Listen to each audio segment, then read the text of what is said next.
नमस्कार दोस्तों, मैं हूं मनोज कुमार गुप्ता। आप देख रहे हैं मेरे चैनल को जिसका नाम है रेगुलर क्लास फॉर अकाउंट। और यहाँ पे आप देख रहे हैं इनकम टैक्स की बुक, और एच सी मल्होत्रा वाली बुक है ये। Income from house property chapter चल रहा है और लास्ट वीडियो में आप देख चुके हैं 36 क्वेश्चन तक की। अब 37वां क्वेश्चन कराएंगे जो कि आपको कम दिख रहा होगा फिलहाल। अभी इसको डाउन करते हैं स्टैंड को और आपको दिखाते हैं और पढ़ाते हैं कि क्या है इस क्वेश्चन का मतलब। तो क्वेश्चन में लिखा हुआ है 37 क्वेश्चन में, N S S C owns 3 house properties of which he uses one, यानी थर्ड वाला नंबर जो है फॉर हिज रेजिडेंस। यानी एक एसएससी के पास 3 मकान है, उनमें से तीसरा वाला मकान खुद के रहने के लिए यूज़ कर रहा है वो। ठीक है, ये चीज़ क्लियर हो गई। और यहाँ पे हमें दे रखा है स्टैंडर्ड रेंट दे रखा है, म्यूनसिपल वैल्यू दे रखी है, रेंट रिसीव दे रखा है और म्यूनसिपल टैक्स पेड दे रखा है। बाकी का अगले पेज पे है, तो स्क्रीनशॉट ले लो इसका और फिर हम आगे चलते हैं। अगला पार्ट हमें यहाँ दे रखा है हाउ यूज्ड, मतलब किस तरह से यूज़ कर रहा है। ये लेट आउट फॉर बिजनेस है, लेट आउट फॉर रेजिडेंस है और ये सेल्फ ऑक्यूपाइड है। रिपेयर पे खर्चा हुआ, interest on mortgage loan, loan not taken for house property. हमने लोन तो लिया लेकिन हाउस प्रॉपर्टी के लिए नहीं लिया, तो मतलब इसका कुछ नहीं बनता, ना कोई इंटरेस्ट आना नहीं कुछ आना, क्योंकि हमने इंटरेस्ट ऑन मॉर्गेज है लेकिन loan not taken for house property लिखा है, उसका यूज़ ही नहीं हुआ हाउस प्रॉपर्टी के लिए। ग्राउंड रेंट दे रखा है, फायर इंश्योरेंस है, वैकेंसी पीरियड है, मतलब मेरा मकान खाली रहा है 4 महीने के लिए, याद रखना है इस बात को। और कलेक्शन चार्जेस दे रखे हैं, उससे हमें कोई मतलब नहीं होता। Sorry. The assessees income from other sources में दे रखा 3,20,000। Compute income from house property भी निकालना पड़ेगा, टोटल इनकम भी पूछा जा सकता है। जब हमें अदर इनकम दे रखी है तो टोटल इनकम भी पूछेगा। यहाँ भले ही नहीं लिखा हो लेकिन आपको टोटल इनकम निकाल के दिखानी पड़ेगी, ठीक है।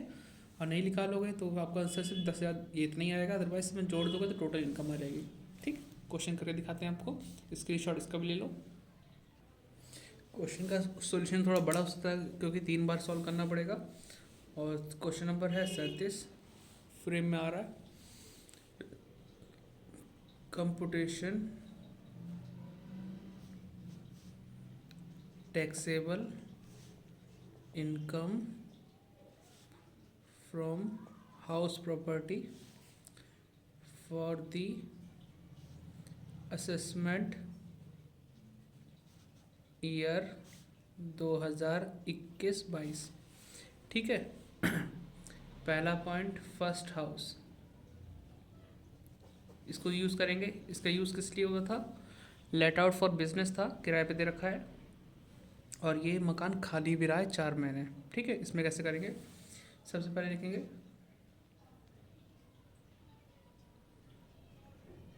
म्यूनसिपल वैल्यू जो कि दिख रही है इसमें 12,000, आपको भी दिख पा रहा होगा थोड़ा थोड़ा। नंबर 2, चमक तो रहा है हाँ। Number 2 fair rent. Fair rent इसमें क्वेश्चन में नहीं दे रखा तो उसकी वैल्यू हम माने नील। नंबर 3 लिखेंगे एक्चुअल रेंट।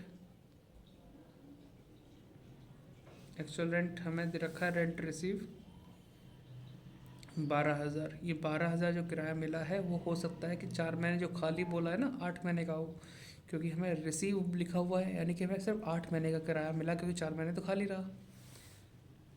12,000।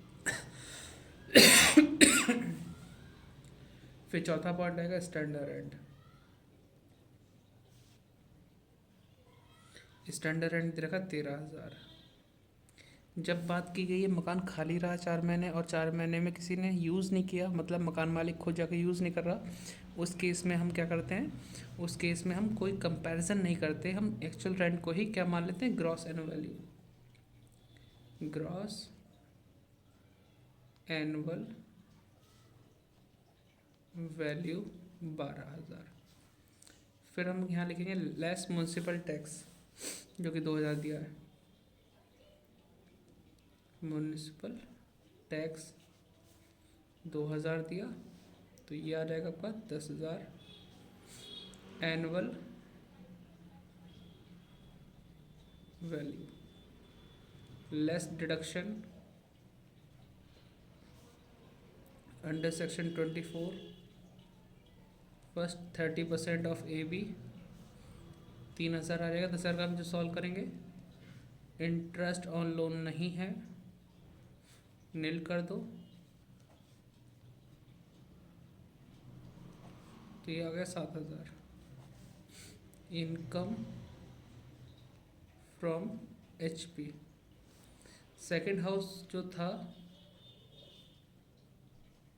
उसका यूज़ है रेजिडेंस के लिए, लेट आउट किया है, तो उसके लिए डिटेल यहाँ से देखेंगे।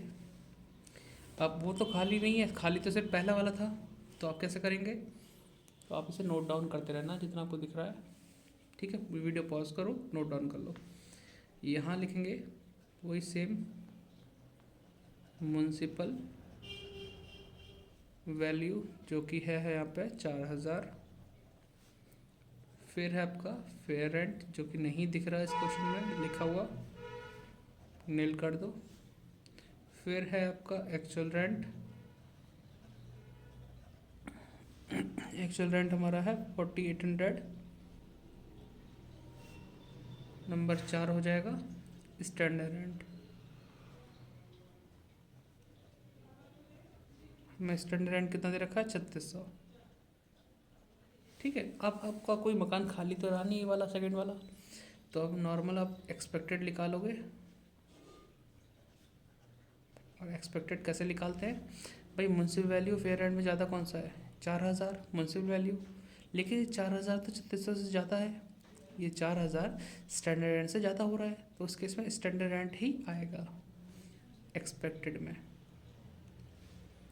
ठीक है।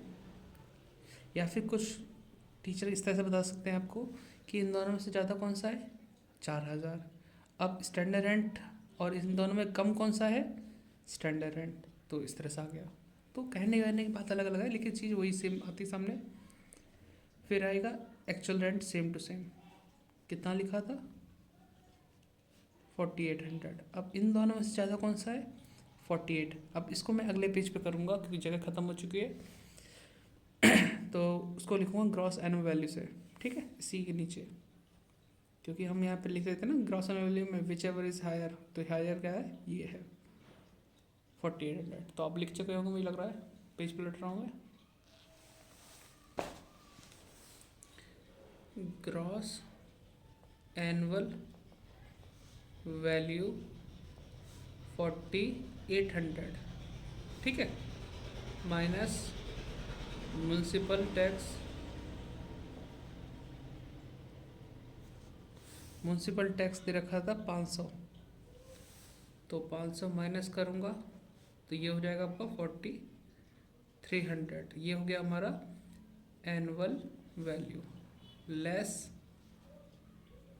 Deduction under section 24 first 30% of A V, तो उसका सॉल्व करना पड़ेगा 4300 का, चमक तो रहा है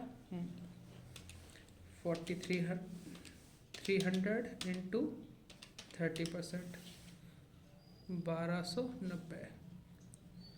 इंटरेस्ट ऑन लोन नहीं है इस पॉइंट में, तो 1290 माइनस कर दो 4300 से, 3010 आ गया। इनकम फ्रॉम एच पी, ठीक है, ये आ गया। Third house,